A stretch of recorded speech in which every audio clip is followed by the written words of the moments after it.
Good evening, Fernwood. My name's Neil, and thank you for joining me on my trip through the 325-day soap opera series, Mary Hartman, Mary Hartman. Let's catch you up before we jump into the March 8th, 1976 episode. Last week, we saw a few different plot lines come to a head.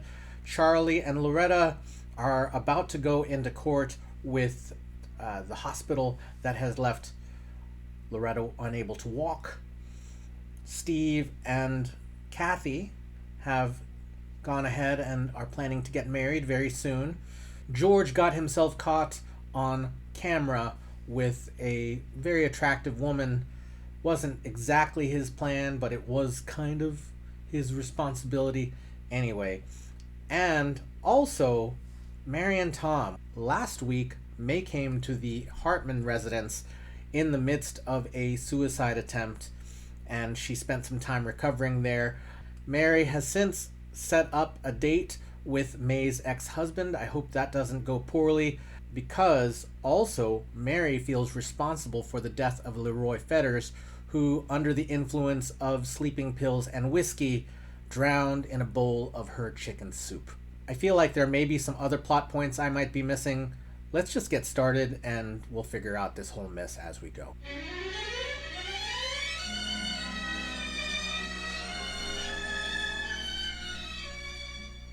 Mary Hartman! Mary Hartman!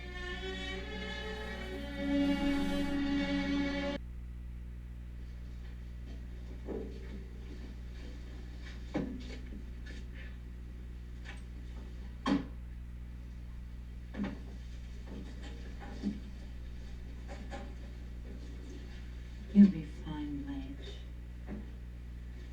I know. Mary, I want to thank you for letting us have the services here in your kitchen. It's very sweet of you. Well, it was the least I could do. I killed him. Did you take a calmative? I don't need one. I should have taken a calmative. Mrs. Fetters, the Reverend is on his way. He should be here any minute. Well, gee, don't you think we ought to wait until there's a few more people here? Okay? Okay, some of me thinks that Oh, the Blanche! funeral is You being poor held little in thing. the Hartman kitchen because Oh, there's so not that much young. space in their studio. So terribly The TV young. studio, I mean. So young. No. Sit down. Blanche, I'm sorry. George? Where is he? He was cremated, Ma. Blanche decided at the last minute it was cheaper. Oh. Also cheaper than paying an actor to show up to play dead. I'm so sorry that we're late. Blanche, my most heartfelt shame. Blanche, I mean that from the bottom of my heart. I know you do, Charlie. I know you do. Ditto, Blanche. The reason I was late is I got to reading about President Kennedy and that girl. Not now, Loretta. Oh, I couldn't believe that it was in the White House where it was supposed to have happened. I just kept thinking to myself, if you had gotten the chance, would you have snuck into the White House? I don't know. I really don't know. My mind isn't on politics right now. It's on death. Yeah. Although, you know, when I think of it, a part of me would have snuck in, but a part of me Girls. wouldn't. Yeah, he's right. Blanche, you want to let me hold him? It must be getting heavy. You know, I just can't understand where all the boys are from Leroy's teams. They knew the time. Well, that's how people care about you when you never win a game. Good morning, Blanche. Oh, I'm not, this is Blanche here. But hi. And friends of the man whose passing we mark here today, Coach Lonnie Fetters, That's, Leroy. who was, I think, one of the more colorful characters in our town of Fernwood, someone known and beloved by all. I would like to take a few minutes to share with you some of my memories of Lonnie. Leroy. As they sometimes said in the Inter-Valley League, He wasn't the winningest coach, but that losing scowl on his face told us more about what Lonnie Feathers was made of than anything. I know because my own son, who was flunked in PE year after year by Coach Feathers, had some colorful things to say about Coach Feathers.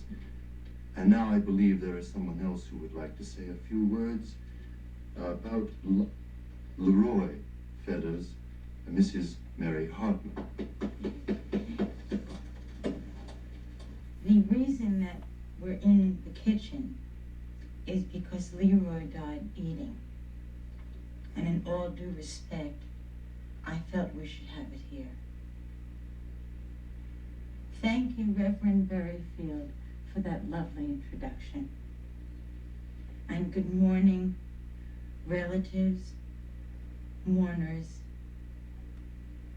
and ex-athletes. Although I never knew Coach Leroy that well on a personal basis, I certainly never meant to kill him.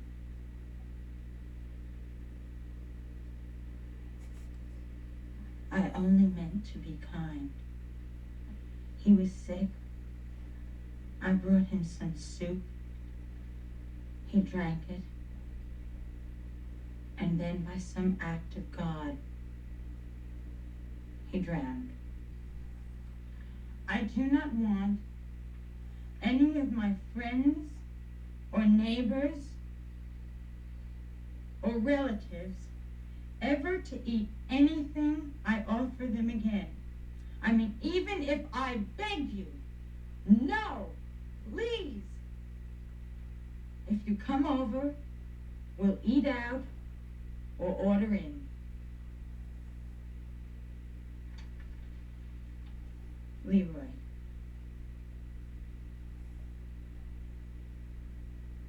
Know that I will think of you often, especially at mealtimes.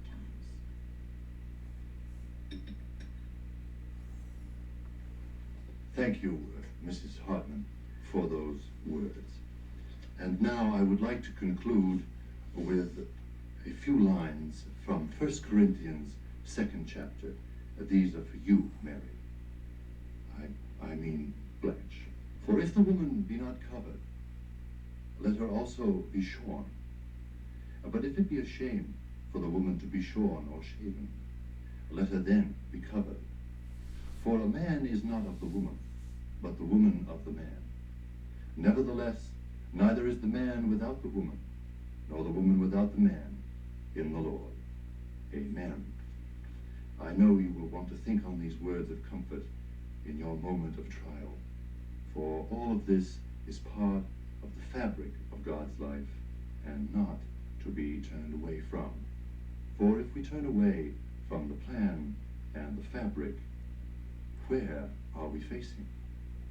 And now I believe there will be a musical selection. Thank you, Reverend, and thank you, Blanche, for asking me to share in this saddened but somehow lovely occasion. I was going to sing Rock of Ages, or perhaps... Oh, excuse me, everyone. Oh, excuse me. I just want to... I'm so sorry. As soon as Loretta's finished, I just want to, excuse me, Loretta, that I am serving lots of food, which I've made myself in the next room. Just when she's finished, though, okay? I'm sorry, I didn't mean to interrupt. Let's go ahead, Loretta. Anyway, I was going to sing Rock of Ages, or perhaps the Fernwood High School alma mater. But in answer to a special request by the Widow Fetters, instead I will be singing a cappella the late husband, Leroy Fetters' favorite song. That old black magic has me in a spell. That old black magic that you weave so well. Hey, I see fingers up and down my spine. That same old witchcraft when your eyes meet mine. Well, up round and round I go, up and down I go. Love is in, well, love is a spin I'm in that old black magic called love. You know, Mary, I really don't understand what's gotten into you. I really don't. Why? Just because I want to bring May and Mike back together again? You wouldn't have thought that was such a terrible thing a couple of days ago. Well, it's not just that. That's just a part of it. I mean, Roberta and Foley and then this funeral parlor job stuff. Well, I just said I was thinking of getting a job. I didn't say I was getting a job. Well, why do you even have to think about it? I mean, then it's like all this matchmaking business. Well, I don't know. I'm not dying to work in a mortuary. Just thought it might be a nice place to meet people, you know? Help other people through their difficulties. Well, that's what I'm talking about, Mary. I mean, you know, you're always trying to help other people. What about your own family? Oh, Tom, of course you're important. I just feel restless, that's all. I'm just so restless. You know what I did yesterday? I dried the wash and then I washed it. I mean, it all just seems so pointless to me. My mind just wanders off sometimes. You know, I don't understand you. I really don't. I mean, things used to be really different around here. I mean, I can remember when I used to come home from work and you'd say, wow, what a wonderful day I had. Doing all the things that you dreamed of doing your whole life. I mean, cleaning house, taking care of Heather, and waiting home for me to come home from work. Yeah, but the house keeps itself now. Heather doesn't really need me that much anymore. Well, I just don't understand this mood you're in. Neither do I. I thought about maybe, you know, like I could vacuum the house more often. I could just clean the toilets twice a week. I just don't think it would work. Listen, why don't you talk to your mom, huh? I mean, she always seems so happy, okay? I just don't think she'll have the answer. Well, maybe we ought to think about having another kid, you know? A boy this time. I don't want one. You don't want a son? You don't want a little brother for Heather? Hey, Mary, I mean, have you given up on our family altogether, huh? Of course not. It's not that I don't love you. It's not that I don't want Heather to have a brother. I just don't think that having a baby is going to be the answer. I didn't say it would be the answer. I didn't say that. I'd just give you something to do, that's all. I mean, honey, you can't spend your life getting into the habit of meddling into other people's business. I mean, like May and her ex-husband. I mean, just because the house doesn't need vacuuming anymore. I don't know what else to do. I just don't know where to turn. Well, honey, I wish I could make you feel better, you know? You could stay and talk to me. That makes me feel much better. That really does. I mean, like before when we were talking about death and we were finding out how we felt about death, and now, you know, just trying to figure out why I'm so discontented. It really cheers me up. I'm glad. I really am. I got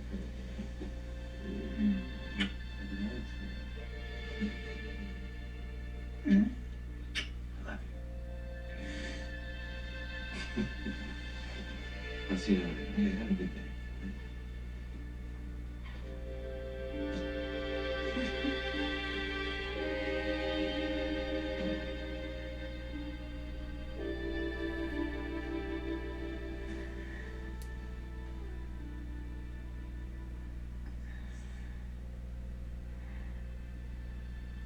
I think I do feel better. You know? Death and misery can really be uplifting.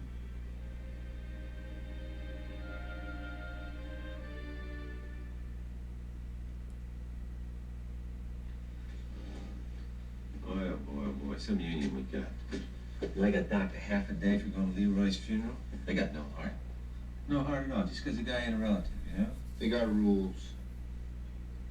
Oh, boy, you're in a foul mood, aren't you? What kind of a mood do you expect? I went to the funeral too, you know. Oh, come on, George, I know what's bothering me. Yeah, what's bothering me? Joe Sweeney. What about it? Nothing. Oh, come on, what did he say? He didn't say nothing, he just showed me those pictures. Now listen, that's a dirty, lousy trick now. That was a frame-up. Oh, come on, I thought you looked great. This is no laughing matter. This is not a joke, Tom. Oh, come on. Listen, you know what you're talking about. They don't want me to run for office. I thought it was a joke. A joke? Throwing a rock through my kitchen window? Blackmail? Oh. Oh, yeah, you're right, I forgot about that, yeah. Hey, listen, who do you suppose is behind it, huh? The union and the management.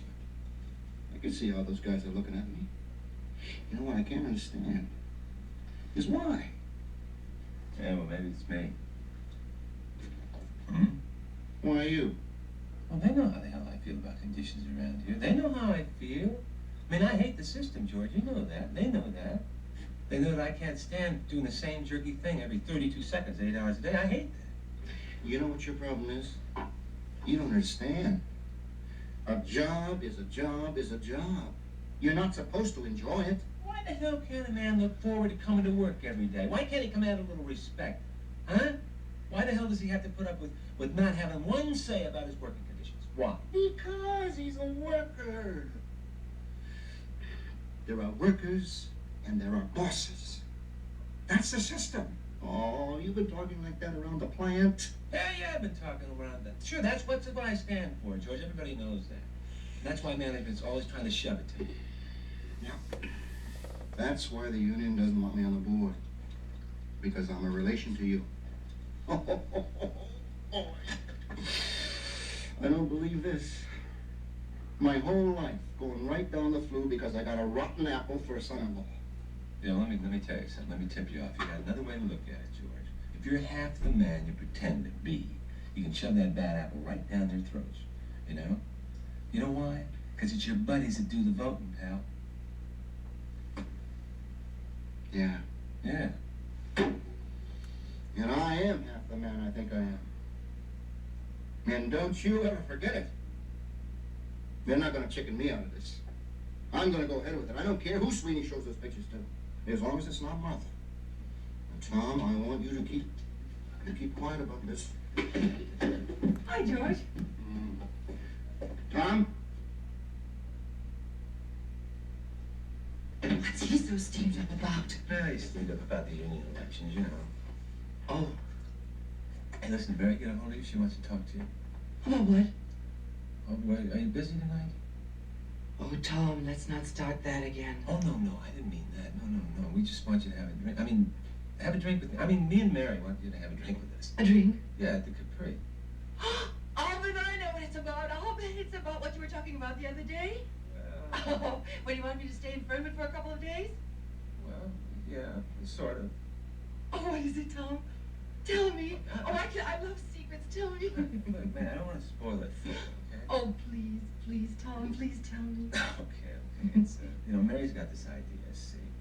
And, she went, listen, how do you feel about your ex-husband? You mean Mike and Larry? Yeah. Well, what's that got to do with it? Well, forget about Larry. Mike, well, I don't know. We're always fighting about the silly, stupid, dumbest things.